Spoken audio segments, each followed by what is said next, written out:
то 10 баробар қимат шудани ангур дар бозорҳои Тоҷикистон моро водор кард ки дар ҷустуҷӯи сабаб ба тогзорҳои машҳури ғарби кишвар сафар кунем. нахустин нишонаҳои камии ангурро дар роҳ ба самти шаҳри Турсунзода дидем. дар сари ин роҳ ҳамеша даҳҳо нави ангур ба фурӯш мерафт. ҳоло фурӯшандагон каманд ва танҳо навъҳои тоифӣ ва кишмиш ба фурӯш мерафт ки дар кӯҳдоман парвариш мешаванд. маҳмадамин камолов, раиси хоҷагии деҳқонии боғи Сомон, сабабҳои гарон шудани нархи ангурро ба мо чунин шаҳр дод.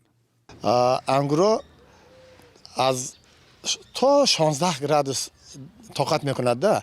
Ина бинед ки ин нафақат на 16, агар 18-20 мешидам, ангурро обрезка нашуда буд, як хел таги барф дигар ҷояда чашмакҳои вай мемондан, як вай мешид, лекин ин беҳад зиёд шуд, аз 25 градус ҳам баланд шуд. барои ҳамин ҳамихел имсол як зиёда аз 90% боғҳои мо, ангурзораи мо талофат ёфтанд. аз сармои зимистони гузашта ин токҳо хушкидаанд, аммо аз паҳлӯи онҳо ҷувонаҳо сабз шудаанд. маъмулан дар тогзорҳои калон тани ниҳолҳои ангурро дар фасли сармо зери хок намекунанд. алишер сугунов, иқтисоддони ангурпарвар, мегӯяд ки ҳосили хуби ин ниҳолҳоро танҳо баъд аз 3 сол метавон интизор шуд. як гектар 20-25 тонна ҳосил медод амон вақт. соли оянда амон дарахт агар хунук назада бошад 15-20 ғуша ангур мебанданд.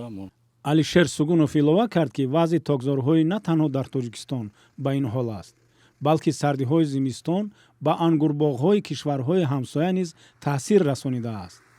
бухоробаям ангур нашудагӣ барои амо қиммат. мо ба 15-20 инҷа арзони шумо ба нағз. як мевафурӯши сарироҳӣ мегӯяд ки соли гузашта нархи ангур дар ин маҳал 10 сомонӣ барои 3 килограмм буд. дар назди идораи хоҷагии деҳқонии боғи Сомон дарахтони сӯзанбарг низ аз сардиҳо хушкидаанд. вақте ниҳолҳои сӯзанбарги сибирӣ ба сардиҳо тобовар хушкидаанд, ҳосили хуби ангурро интизор шудан амри муҳол аст.